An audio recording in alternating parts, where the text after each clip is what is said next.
If we're coming from a perspective that the people of Israel are actually an ancient native people with our own civilization here that was destroyed by Western imperialism and is now coming back to life, and part of that coming back to life, there's a tension involved in our coming back to life, because part of our rebuilding Hebrew civilization involves opposition from the West. Like the West wants Israel to be a junior partner, an extension of Western power, right? In another part of the world. There's a machloket between Israel and the Western world over what this is, right? We think it's the ancient children of Israel, the characters in the Bible come back to life in the modern age. They think it's a bomb shelter nation state for persecuted Jews, funded and armed by the United States, right? That's not the same thing. And I think all of the disagreements that we've had with the United States over the last 8 decades have really been an expression of this deep tension. Is this the return of the children of Israel to the stage of history, which is a miraculous biblical event in the modern age? Or is this merely a bomb shelter state for persecuted Jews, protected by the West, and of course expected to advance the interests of the West in exchange? Right? Those are two very different things. Remember, what we call Geula, what we call redemption, they call Armageddon. Right? It's scary to them. It's the collapse of their civilization and the end of their dominance. They've been dominant. The Fourth Empire has been dominant since Rome destroyed Jerusalem. Israel coming back to life challenges their dominance. We challenge it more than China. We challenge it more than Russia.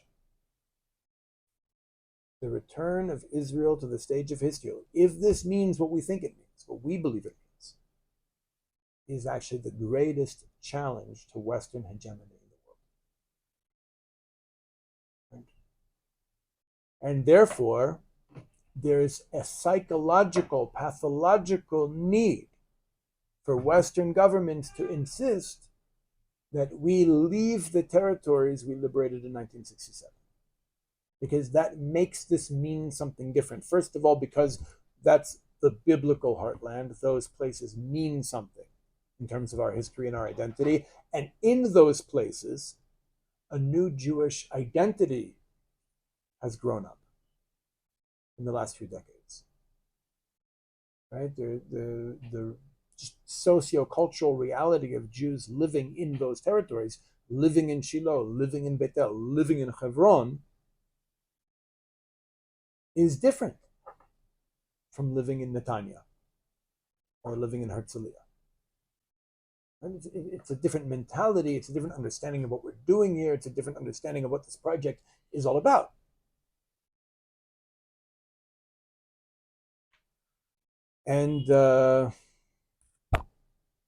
And that's threatening, right? So you have on the one hand tremendous pressure for us to get out of these territories. Also, it makes the war itself. The Six-Day War was really a biblical style event in the heart of the 20th century that disproves the Christian interpretation of Scripture and proves the Jewish interpretation of Scripture.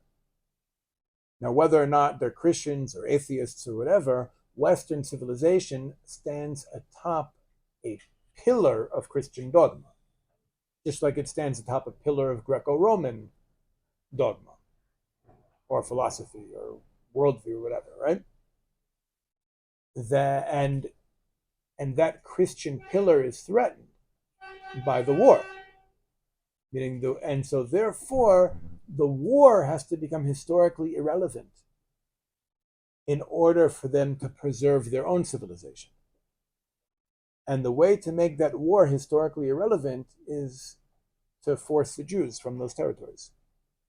Right? If the Jews are forced from them, again, this is deep, pathological. I don't think it's the conscious level reason why anybody pushes a two-state solution, but I think on a very deep level, this is where the insistence that the two-state solution is the solution and can be the only solution in Western governments That is where this comes from, that they need to make that event a non-event.